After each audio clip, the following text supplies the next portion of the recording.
He had melanoma. It started in a mole on his arm, and for about a year, I begged and begged and begged, go get that taken off because it was gross. It got really large, and he wouldn't do it. He wouldn't go. And so one day, he was a police officer where we lived out in Pike County. One day he was in the courthouse, and Dr. Keepus was our family doctor, came in, and Chad had on a cut-off t-shirt, and he walked by and he said, "What do you got going on later on today?" Chad said, "Well, nothing." He said, "You come to my office." He said, "Why?" He said, "We're taking that thing off." And thank God he did. They sent it off and it came back, and we found out that it was melanoma. It had spread into his lymph nodes, and so we had the surgery to remove lymph nodes underneath his arm and started chemo right away. We had a great team of doctors at the James Brown Cancer Center in Louisville. He went through chemo treatments for 6 months and finished his last treatment in December of 2013. And that very week, actually, of that last treatment was whenever I graduated with my master's degree. And by God, he wasn't missing it. So we went to my graduation, and he struggled through it because chemo, I should say, kicked his butt that week, every month.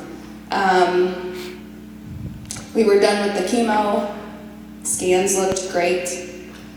We had Christmas that year, and he worked nights. So we went to Christmas during the day at my family's, came home. He went to work that night, and he got home the next morning, and of course I was still asleep when he got home, and he came into the bedroom and wasn't well. He was having trouble controlling one side of his body, and I thought he was having a stroke, and I thought, okay, let's go. The kids are very little, and we had a lot of family, luckily, that was a big help to us. And they came, and I got him in the car, and we started to drive to the hospital. And we got down the road, and he started to have another episode, and I thought, we can't do this. So we went straight to the sheriff's department, and they got an ambulance, and they took him to the hospital. While we were there, we found out that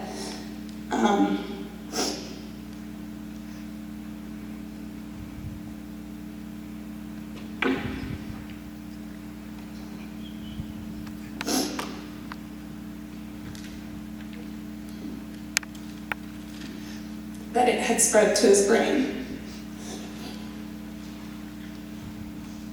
So they took us to Louisville, back to the hospital where his oncologist was, and it was small. The tumor was very small, but it was in a part of the brain that they couldn't get to with surgery, so they did radiation. So in January of 2014, he underwent his, thank you. He underwent his first radiation treatment. After that, the year of 2014 was wonderful. There was no cancer, no more treatments, no nothing. After Christmas in 2014, he had a similar episode again as he did the Christmas before. And again, we rushed back to the hospital where they found another brain tumor. This one operable. So in January of 2015, he went through his first brain surgery. After the surgery, it was a little rough, trying to walk and talk and all of those things, but he had a mean scar that looked like a big C on his head for Chad, is what we always said.